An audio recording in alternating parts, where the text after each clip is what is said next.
नमस्कार, आप देख रहे हैं आज तक। आपके साथ मैं हूं सईद अंसारी। स्वागत है आपका। रात के 10 बज रहे हैं और आप आज तक पर देख रहे हैं दस्तक। बचपन में आपने भी कहा या सुना होगा, 3 तिगाड़ा काम बिगाड़ा। लेकिन इस लोकोक्ति की चर्चा इस 3 कृषि कानूनों को रद्द करने के कैबिनेट के निर्णय के बाद भी करना जरूरी है। प्रचंड बहुमत वाली सरकार को अपने कदम वापस लेने पड़े।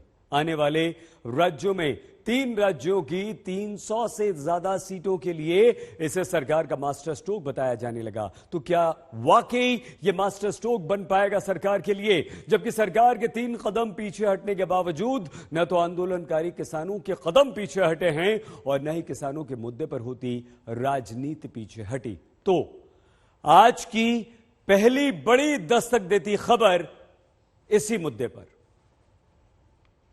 कृषि का जीवन बदलने वाले ये एक्ट हैं। आप सबका आशीर्वाद इनको मिले। धन्यवाद। प्रश्न ये कि विधेयक को पुनर्स्थापित करने की अनुमति प्रदान की जाए।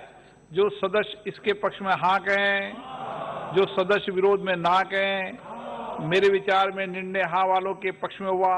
हाँ वालों के पक्ष में अनुमति प्रदान की जाती है। मैं आज देशवासियों से क्षमा मांगते हुए सच्चे मन से और पवित्र हृदय से कहना चाहता हूं, कुछ किसान भाइयों को हम समझा नहीं पाए। हमने 3 कृषि कानूनों को वापस लेने का, रिपील करने का निर्णय लिया है। कैबिनेट की बैठक हुई तो उसमें इन सभी औपचारिकताओं को पूरा करके कैबिनेट ने तीनों बिल वापस लेने का जो औपचारिकता है उसको पूरा किया है। 5 जून 2020 को 3 कृषि कानून के लिए अध्यादेश लाने के 532 दिन बाद प्रधानमंत्री ने क्षमा मांगकर कानून वापसी का ऐलान किया। अब कुल 537 दिन बाद कैबिनेट ने कानून रद्द करने के लिए मंजूरी दी। क्या बात सिर्फ इतनी है? किसान संगठन तो 26 नवंबर को दिल्ली तक मार्च करने की तैयारी कर चुके हैं। शीतकालीन सत्र शुरू होने पर संसद तक जाने की भी रणनीति पर किसान अभी कायम है। अब यहाँ से 2 सवाल जन्म लेते हैं। पहला, 3 कानून पर कदम वापसी का राजनीतिक गणित क्या है? आखिर जिन 3 कानूनों को वापस लेने पर हाथ जोड़कर क्षमा पीएम को मांगनी पड़ी। मैं आज देशवासियों से क्षमा मांगते हुए सच्चे मन से और पवित्र हृदय से कहना चाहता हूं कि शायद हमारी तपस्या में ही कोई कमी रही होगी। उन कानून को जैसे संसद में पेश करके पास कराया, वैसे ही अब दोबारा रद्द करने की भी प्रक्रिया अपनाई जानी है। तो कुछ तो राजनीतिक कनेक्शन होगा। अध्यादेश आने के 537 दिन बाद जिस कानून को कैबिनेट ने रद्द करने की मंजूरी दी, क्या उसके पीछे अब से करीब 50 दिन बाद चुनाव में उतरने वाले 3 प्रमुख राज्यों का रिश्ता है? चुनाव 5 राज्यों में होना है। किसान प्रमुख रूप से उत्तर प्रदेश, पंजाब और उत्तराखंड की कुल 314 सीट पर सत्ता की दशा दिशा तय करते हैं। उत्तर प्रदेश में 403 में से 210 सीट, पंजाब में 117 में से करीब 70 सीट और उत्तराखंड की 70 में से 27 सीट ऐसी मानी जाती हैं जहां किसानों की नाराजगी किसी की भी सत्ता की फसल को सुखा दे। कुछ ही दिनों के बाद अगले हफ्ते की शुरुआत में पार्लियामेंट का सत्र आएगा और ये जो तीनों विधेयक लोकसभा राज्यसभा में पूर्व में पास हुए थे, इनको वहां पर बाकी जो प्रक्रिया वापस लेने की वहां पर पूरी कर दी जाएगी। अब यहाँ दूसरा सवाल जन्म लेता है, क्या बीजेपी वाकई किसानों की नाराजगी पर डैमेज कंट्रोल करके सत्ता के शिखर चढ़ पाएगी, या फिर किसानों की नाराजगी दूर करने की कोशिश को बीजेपी के विरोधी परवान नहीं चढ़ने देंगे? जैसे मुद्दा बना है आंदोलन के दौरान जान गंवाने वाले किसानों को मुआवजा देना। ये आंदोलन खत्म करने में जो नुकसान हुआ, नुकसान जो हमारे परिवार के लोग गए, 750 किसानों की शहादत यहाँ पे हुई, उनका कंपनसेशन है। उनकी जो जगह देके एक स्मारक हम उनका बनाना चाहते हैं। सही दाम मांगे। याद करिए अब आप संसद की इन तस्वीरों को। इसी साल 11 फरवरी की बात है। राहुल गांधी ने लोकसभा में बोलने के दौरान अचानक स्पीकर से नियम के तहत इजाजत लिए बिना मृतक किसानों के मौत श्रद्धांजलि देनी शुरू की। जो 200 किसान शहीद हुए, उनको इन लोगों ने श्रद्धांजलि नहीं दी। मैं सब सांसदों से कहना चाहता हूं, मैं अपने भाषण के बाद 2 मिनट शहीदों के लिए मौन रहूंगा। आप मेरे साथ खड़े हो जाइए। धन्यवाद। याद करिए अब आप इस बात को भी कि संसद के मानसून सत्र में लोकसभा में 4 सांसदों ने पूछा था कि आंदोलन के दौरान कितने किसानों की मृत्यु हुई या बीमार हुए। इसका कोई आंकड़ा क्या सरकार के पास है? क्या आंदोलन के दौरान जान गंवाने वाले किसानों के परिजनों को मुआवजा देने का कोई प्रस्ताव दिया गया है? देश के कृषि मंत्रालय ने तब मानसून सत्र के दौरान ये बात कही थी कि भारत सरकार के पास ऐसा कोई आंकड़ा नहीं जो बताए कि आंदोलन के दौरान कितने किसानों की जान गई या बीमार पड़े। अब जिन किसानों की मौत के आंकड़े की जानकारी तक सरकार के पास मानसून सत्र तक नहीं रही, क्या उन्हीं किसानों के परिजनों को मुआवजा देने का फैसला सरकार कर पाएगी, जिनकी संख्या किसान संगठन के मुताबिक 700 है। चूंकि सरकार 3 कानून पर कदम पीछे खींच चुकी है, इसीलिए अब जान गंवाने वाले किसानों को मुआवजे के नाम पर विपक्षी 2 कदम आगे बढ़ जाते हैं। अखिलेश यादव वचन देते हैं कि सरकार बनते ही किसान आंदोलन के शहीदों को 25 लाख की मदद देंगे। उस पैसे के लिए अखिलेश यादव किसान शहादत सम्मान राशि शब्द का इस्तेमाल करते हैं। सरकार कहती है हम पे तो खजाना भरा है, क्या किसान को 2 करोड़ की मदद नहीं हो सकती? समाजवादी पार्टी कितनी मदद कर रही है?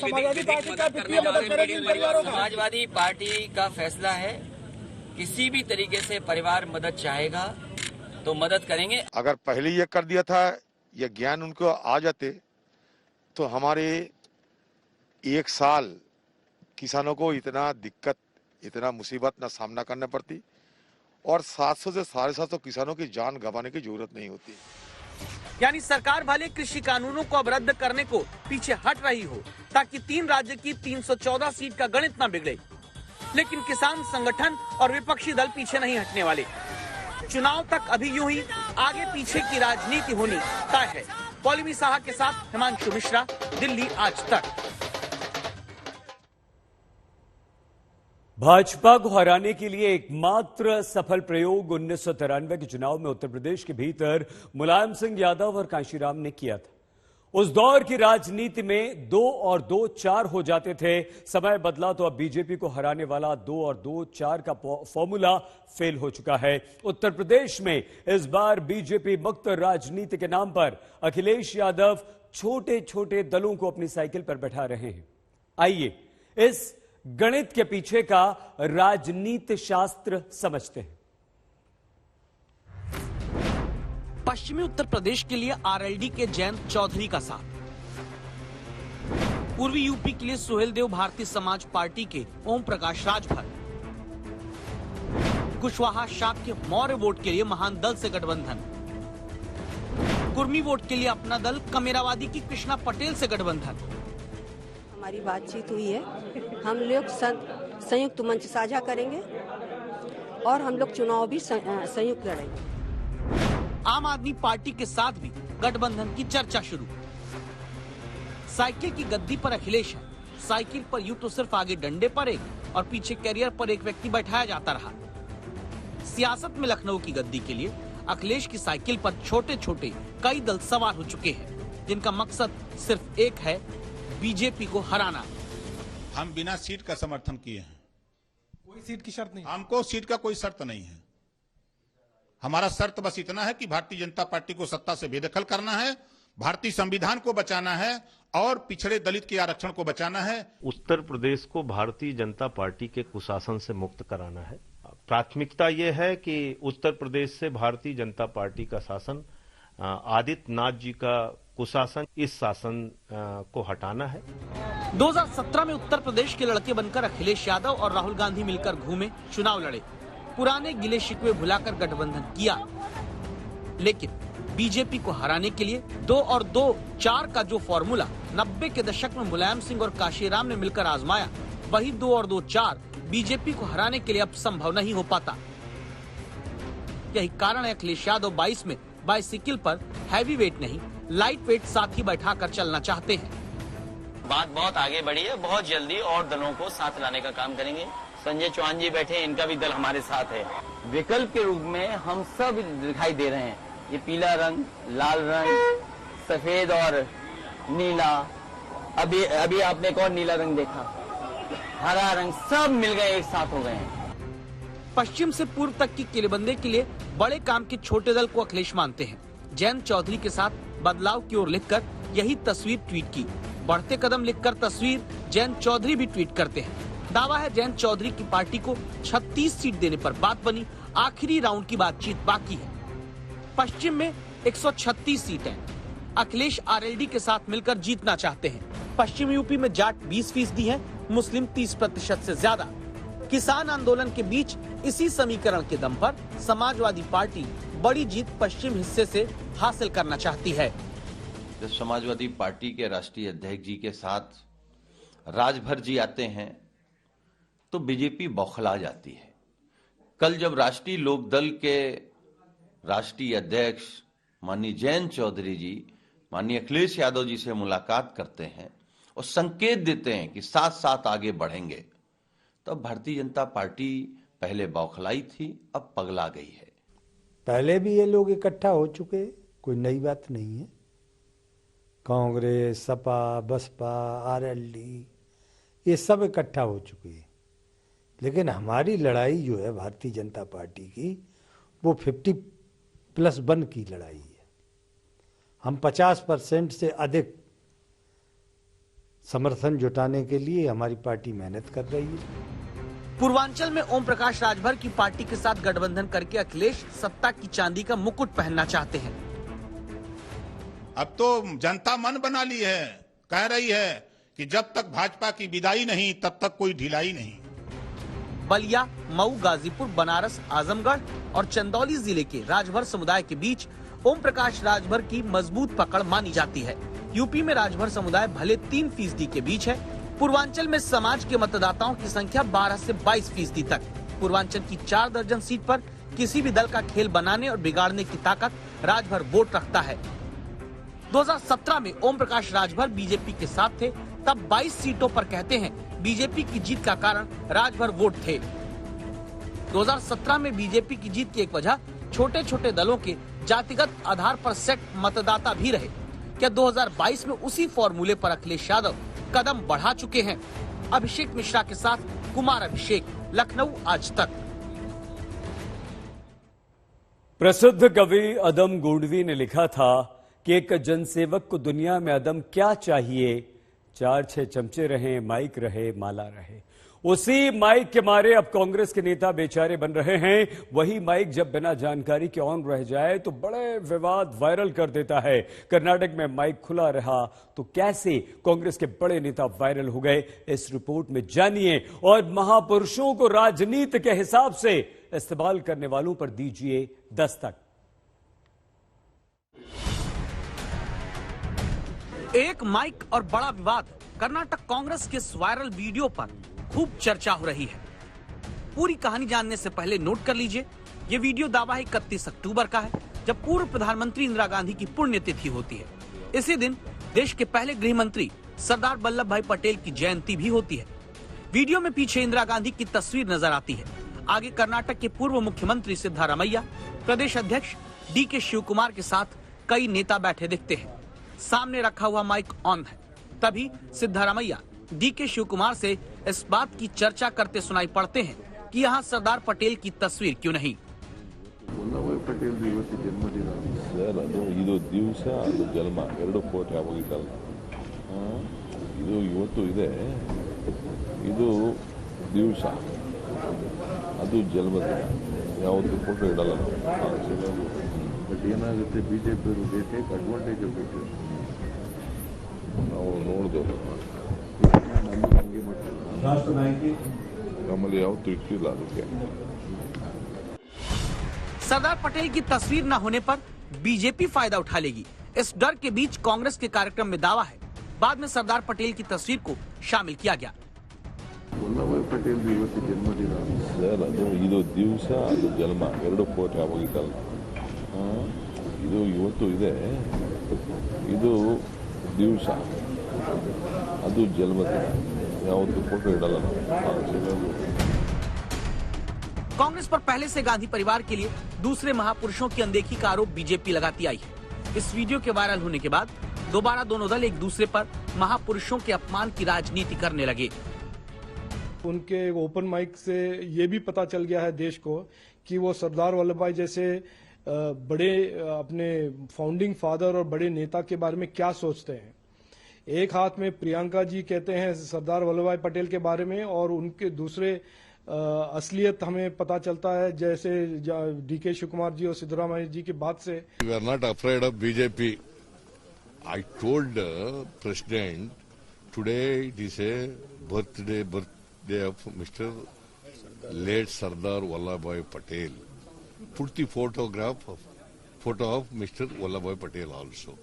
Immediately he did it. अक्टूबर में एक वायरल वीडियो में कर्नाटक प्रदेश कांग्रेस कमेटी के मीडिया समन्वयक और पूर्व लोकसभा सांसद भी मुसीबत खड़ी कर चुके हैं, जब वो ये आरोप लगाते सुने गए कि शिव कुमार रिश्वत लेते हैं।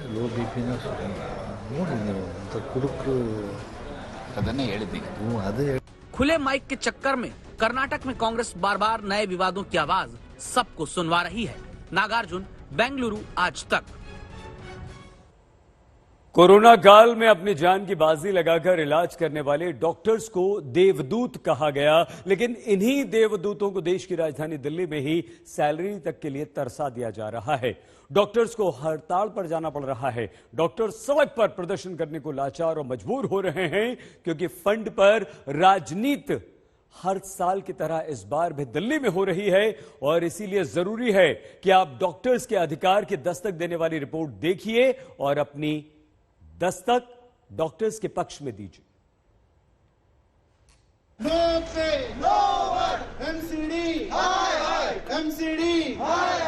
140 दिन से जिन डॉक्टर का देश की राजधानी में उनके हक का डीए नहीं दिया गया, 2 महीने से ज्यादा वक्त से जिनका वेतन काम करने के बावजूद ना दिया गया,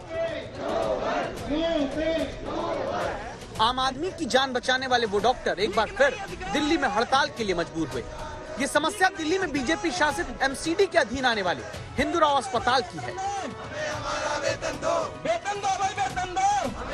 नॉर्थ एमसीडी द्वारा चलाए जा रहे हिंदू राव हॉस्पिटल के डॉक्टर्स, रेसिडेंट डॉक्टर्स इस वक्त स्ट्राइक पे हैं। यहाँ पे तमाम इमरजेंसी सर्विसेज जारी हैं, लेकिन जो ओपीडी सर्विसेज है उससे आरडीए डॉक्टर्स यानी कि रेसिडेंट डॉक्टर्स ने विड्रॉ कर लिया है। हर बार ये करते हैं कि हर 3 महीने 4 महीने की सैलरी में हर बार ये स्टार्ट हो जाता है। ये लोग आपस में एक दूसरे को ब्लेम करते हैं। दिल्ली सरकार कहती है हमारे पास एमसीडी फंड नहीं दे रही, एमसीडी कहती है हमारे पास फंड नहीं दे। हमें इस चीज से कोई मतलब नहीं फर्क पड़ता कि आप लोग आपस में क्या कर रहे हैं। हमें हमारा वेतन टाइम से मिलना चाहिए। कोरोना काल में जो डॉक्टर देवदूत बताए गए, जिन डॉक्टर पर भगवान का दर्जा देकर हेलीकॉप्टर से फूल की वर्षा कराई गई, उन्हीं देवदूतों को राजनीति के नाम पर हर बार रुलाया जाता है। गवर्नमेंट को भी सोचना चाहिए कि रेसिडेंट डॉक्टर्स को भी कोई प्रॉब्लम नहीं होनी चाहिए। जब हम पूरा 100% अपना वर्क करते हैं तो हम एटलीस्ट इतना एक्सपेक्टेशन तो रख सकते हैं कि हमें सैलरी ऑन टाइम दे। जिन्हें सोचना है वो आपस की राजनीति में व्यस्त है। हर बार बीजेपी शासित एमसीडी के अधीन आने वाले अस्पताल के डॉक्टर अपनी ही सैलरी के लिए सड़क पर खड़े कर दिए जाते हैं। बीजेपी कहती है कि आम आदमी पार्टी की सरकार फंड नहीं देती, और आम आदमी पार्टी कहती है कि एमसीडी वाले भ्रष्टाचार करते हैं। पिसते हैं डॉक्टर जो दिन भर मेहनत करके आम आदमी का इलाज करते हैं, और पिसता है वो आम आदमी भी जो डॉक्टरों के हड़ताल पे जाने पर, इलाज कराने आने पर खाली हाथ लौटाया जाता है। डॉक्टर साहब है नहीं। अदालत तक कह चुकी है दिल्ली में कि डॉक्टरों का वेतन देने में हीला हवाली ना हो। बावजूद इसके देवदूत बताकर पल्ला झाड़ लेने वाली सियासत की कीमत एमसीडी के अधीन आने वाले अस्पताल के डॉक्टर चुका रहे हैं। आनंद कुमार के साथ अमित भारद्वाज, दिल्ली आज तक। किसान आंदोलन की तपिश के बीच बीजेपी जेवर एयरपोर्ट के द्वारा पश्चिमी उत्तर प्रदेश में उड़ान भरने की तैयारी कर रही है। करीब 2 दशकों से घोषणा और फाइलों में घूमता जेवर एयरपोर्ट अब धरातल पर उतरने जा रहा है। कल प्रधानमंत्री नरेंद्र मोदी दोपहर 1 बजे जेवर अंतर्राष्ट्रीय एयरपोर्ट का शिलान्यास करेंगे। तीनों कृषि कानूनों को वापस लेने के बाद पश्चिमी उत्तर प्रदेश में प्रधानमंत्री नरेंद्र मोदी का यह पहला बड़ा कार्यक्रम होगा। जेवर एयरपोर्ट का फायदा गौतम बुद्ध नगर से सटे जिलों को होगा। वो जिले नोएडा, गाजियाबाद, अलीगढ़, बुलंदशहर, आगरा, मथुरा समेत पश्चिमी उत्तर प्रदेश के 30 जिलों और हरियाणा के फरीदाबाद, पलवल और बल्लभगढ़ के लोगों को सुविधाएं दिलवाएं। लेकिन प्रश्न ये है कि क्या जेवर एयरपोर्ट से बीजेपी पश्चिमी उत्तर प्रदेश में बिल्कुल इस तरह से जैसे ये प्लेन आ रहा है उड़ान भर पाएगा।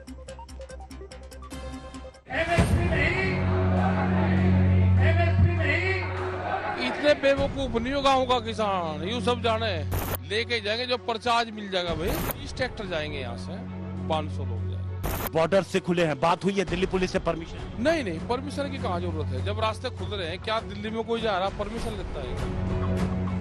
जब कृषि बिल पर राकेश टिकैत अपने तेवर नरम करने को तैयार नहीं है, तब पश्चिमी यूपी में जेवर एयरपोर्ट से बीजेपी के अरमान कैसे उड़ान भरेंगे?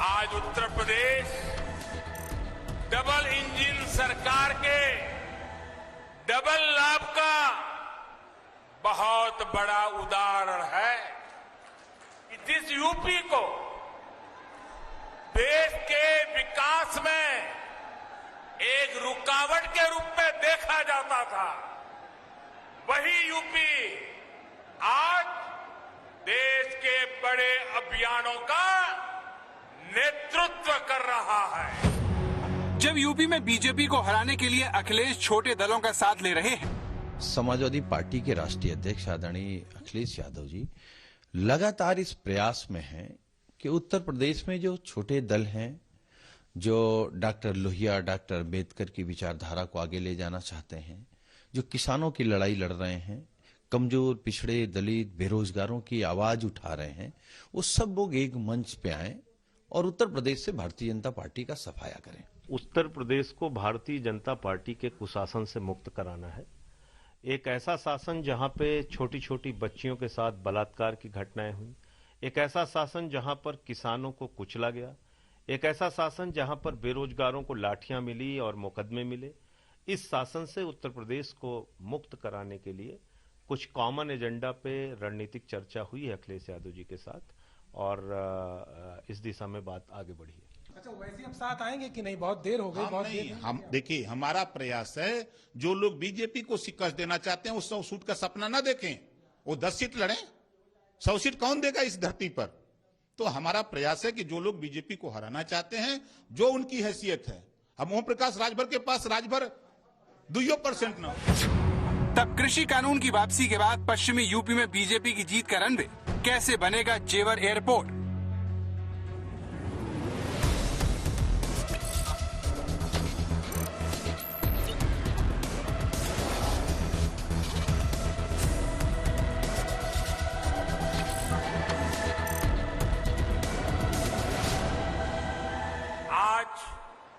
उत्तर प्रदेश की चर्चा बड़े इंफ्रास्ट्रक्चर प्रोजेक्ट और बड़े फैसलों के लिए होती है। पश्चिमी उत्तर प्रदेश तो इसका एक बहुत बड़ा लाभार्थी है। जेवर एयरपोर्ट से पूरे दिल्ली एनसीआर की तस्वीर बदलने की उम्मीद है। जेवर में दुनिया का चौथा सबसे बड़ा और एशिया का सबसे बड़ा एयरपोर्ट हकीकत में बदलने वाला है, जो 1 लाख लोगों को रोजगार देगा। निर्माण के साथ इसमें लगभग 34 से लेकर 35 हजार करोड़ रुपए का निवेश अकेले इस एयरपोर्ट पर होगा और 1 लाख से अधिक लोगों को नौकरी और रोजगार यहां पर उपलब्ध होंगे। इसके साथ ढेर सारी अन्य संभावनाएं यहां पर बनेंगी। पूर्वांचल को एक्सप्रेसवे और बुंदेलखंड को विकास के उपहार देने के बाद पीएम मोदी पश्चिमी उत्तर प्रदेश आ रहे हैं, जहां किसानों की नाराजगी को देखते हुए वो तीनों कृषि कानून वापस ले चुके हैं और पहली बार यूपी के इस इलाके में पार्टी की वापसी का रास्ता टटोलने की कोशिश करेंगे। पीएम विपक्ष के प्रहार को विकास के हथियार से जवाब देने की तैयारी कर रहे हैं, जिसके केंद्र में नोएडा का इंटरनेशनल एयरपोर्ट है। आपने प्रचंड बहुमत देकर योगी जी को और मोदी जी को दोनों को साथ मिलकर के अपनी सेवा का आपने मौका दिया और आज यूपी में हो रहे विकास कार्यों को देखकर मैं कह सकता हूं इस क्षेत्र का, यूपी का भाग्य बदलना शुरू हो गया है और तेज गति से आगे बदलने वाला भी है। नोएडा इंटरनेशनल एयरपोर्ट के जरिए केंद्र की मोदी और यूपी की योगी सरकार अपनी उपलब्धियों के जेवर के रूप में पेश करना चाहती है।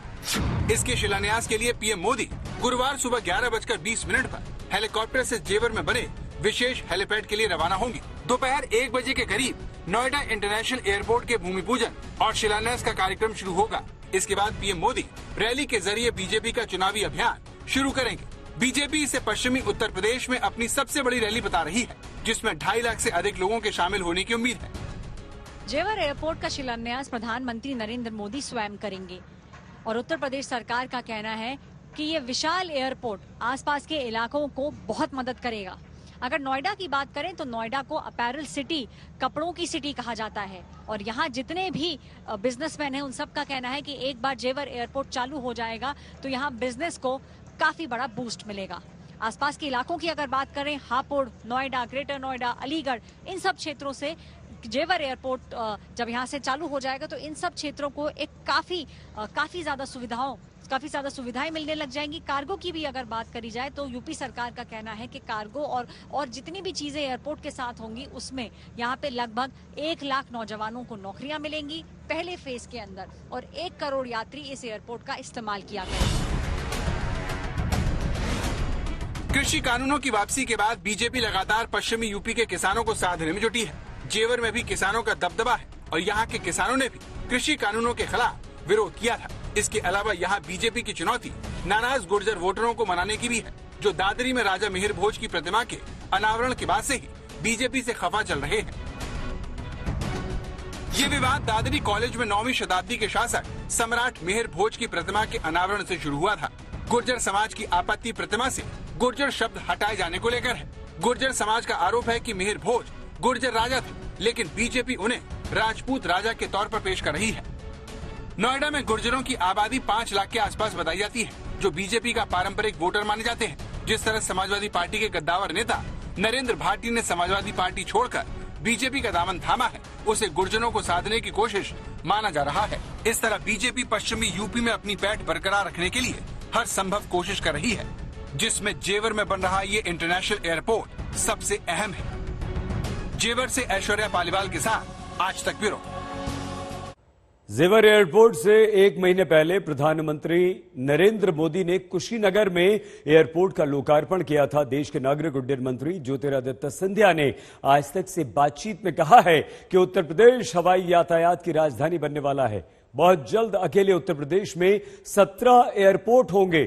ज्योतिरादित्य सिंधिया से बात की हमारी सहयोगी पौलमी साहा ने। हमारे साथ इस वक्त civil aviation minister Jyotiraditya Scindia ji हैं। सर, क्या है इस एयरपोर्ट की खासियत? यूपी का 5वां इंटरनेशनल एयरपोर्ट होगा ये, इसकी खासियत? जिस उत्तर प्रदेश में एक जमाने में केवल 2 हवाई अड्डे होते थे, आज उस उत्तर प्रदेश में 8 हवाई अड्डों का लोकार्पण प्रधानमंत्री जी के द्वारा हो चुका है और 9वां एयरपोर्ट का शिलान्यास कल होने जा रहा है। जिस उत्तर प्रदेश में केवल 2 अंतर्राष्ट्रीय हवाई अड्डे होते थे, उस उत्तर प्रदेश में आज आने वाले समय में 5 अंतर्राष्ट्रीय हवाई अड्डे बनने वाले हैं। लखनऊ और वाराणसी के अतिरिक्त कुशीनगर का लोकार्पण हो गया अंतर्राष्ट्रीय हवाई अड्डे के रूप में। अगले चरण में जेवर का शिलान्यास कल हो रहा है और उसके बाद अयोध्या अंतर्राष्ट्रीय हवाई अड्डा। और हमारी सोच विचारधारा है कि आने वाले सालों में जहां हम 2 से 9 तक पहुंच चुके हैं और 10वां का शिलान्यास होने वाला है, हम लोग 17 का टारगेट हमने अपने आप के लिए रखा है। 17 हवाई अड्डे उत्तर प्रदेश में अकेले। तो उत्तर प्रदेश देश की राजधानी बनने वाली है हवाई अड्डों की श्रृंखला में। और जहां तक जेवर का सवाल है, इस हवाई अड्डे से जहां 34,000 करोड़ रुपए का निवेश किया जाएगा, चौथे चरण में 7 करोड़ लोगों की यातायात की सुविधा की जाएगी। इस एक एयरपोर्ट के जरिए हमें पूरा विश्वास है कि ये भारत का नवरत्न आने वाले समय में बनने वाला है, केवल उत्तर प्रदेश का नहीं, और एशिया का सबसे बड़े हवाई अड्डे के रूप में यातायात की सुविधाएं हमारे आम नागरिक को इस हवाई अड्डे से पूर्ण रूप से मिलेगी। और उसी के साथ आर्थिक प्रगति भी, और उसी के साथ निवेश और रोजगार के अवसर भी सृजित हो पाएंगे। 1 लाख रोजगार के अवसर इस एक हवाई अड्डे से सृजित हो पाएंगे आसपास के क्षेत्रों को मिलाकर, और करीब 60,000 करोड़ रुपए का निवेश भी इस हवाई अड्डे के इर्द गिर्द भी होगा, जिसके आधार पर पूर्ण क्षेत्र का, आसपास के 15 जिलों की आने वाला भविष्य पूर्ण रूप से परिवर्तित होगा। एक विकसित प्रदेश और विकसित देश की भागीदारी में इस क्षेत्र की जनता रहेगी। जेवर एयरपोर्ट को लेकर राजनीति तेज होती जा रही है। अखिलेश पहले ही इसे समाजवादी पार्टी सरकार का प्रोजेक्ट बता चुके हैं, तो मायावती ने भी इस पर प्रेस कॉन्फ्रेंस करके अपना दावा ठोक दिया है।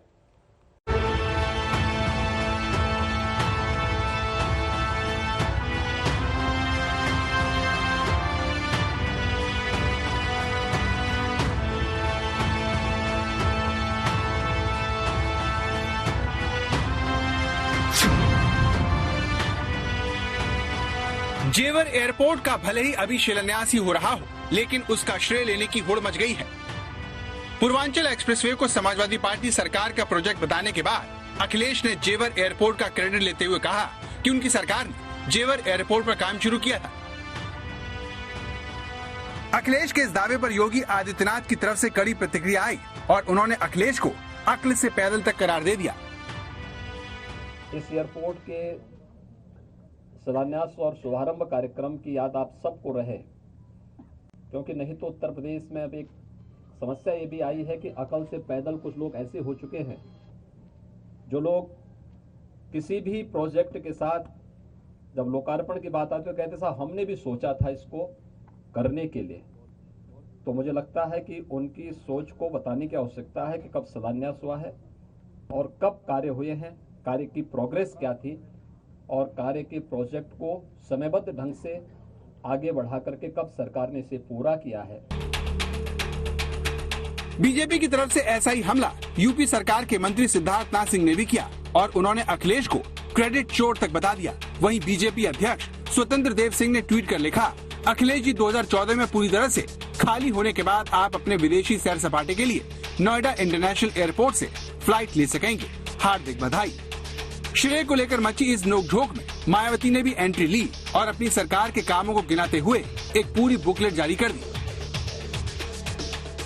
जब सपा इधर पावर में थी, अब बीजेपी है, तो मेरे ही कार्यों को वो इधर उधर उसके शेप बदल के वो तो उसको वो अपने कार्य दर्शाते रहे हैं। जबकि जो मैंने कार्य किए हैं तो मेरे ख्याल आज तक आजादी के बाद लंबे अरसे तक इधर कांग्रेस पार्टी पावर में रही, उसने भी नहीं किए, अन्य किसी पार्टी ने भी इतने कार्य नहीं किए हैं। जेवर एयरपोर्ट की फाइल पहली बार 2001 में राजनाथ सिंह के मुख्यमंत्री रहते हुए बनी थी। फिर मायावती ने 2007 में एयरपोर्ट का प्रस्ताव यूपीए सरकार को भेजा। 2012 में अखिलेश सरकार ने जेवर एयरपोर्ट का प्रस्ताव रद्द कर दिया था, लेकिन 2014 में केंद्र में बीजेपी सरकार आने के बाद इस प्रोजेक्ट पर फिर से काम शुरू हुआ। मोदी सरकार ने तत्कालीन अखिलेश सरकार को एयरपोर्ट के लिए डीपीआर बनाने को कहा। इस बीच एयरपोर्ट के जेवर से आगरा तो कभी हरियाणा शिफ्ट करने की भी बात चली, लेकिन आखिरकार 2017 में योगी सरकार आने के बाद जेवर एयरपोर्ट पर काम फिर से शुरू हुआ और अब शिलान्यास तक पहुंचा है। जेवर एयरपोर्ट को लेकर बीजेपी पर नया आरोप किसानों को मुआवजा न देने के आधार पर लगाया जा रहा है। कांग्रेस महासचिव प्रियंका गांधी ने इसी सिलसिले में ट्वीट किया और लिखा, प्रधानमंत्री जी, किसानों के प्रति अगर आपकी नीयत सचमुच साफ है तो अपने चुनावी अरमानों को पूरा करने के लिए उन्हें बेघर मत छोड़िए। इस बारे में जब आज तक ने जेवर के विधायक से बातचीत की तो उन्होंने कहा, अब ऐसे प्रकरण शेष रह गए जो विवादित हैं या कानूनी दृष्टि से जिनको दिक्कत आ रही है। इसलिए हो सकता है कि राजनीतिक पार्टियों ने इस जेवर क्षेत्र के विकास को रोकने के लिए इस तरीके के प्रलाप शुरू किए हों। जेवर में बनने वाले इंटरनेशनल एयरपोर्ट का शिलान्यास भले ही 2021 में हो रहा हो, लेकिन इसके उद्घाटन में बतौर मुख्यमंत्री कौन मौजूद होगा उसका फैसला अगले साल होने वाले विधानसभा चुनाव करेगी, जिसमें हर दल इसे अपनी उपलब्धि के तौर पर पेश करेगा। लेकिन सवाल यह है कि जनता किसके दावे पर अपनी मुहर लगाएगी। अभिषेक आनंद, जेवर, आज तक।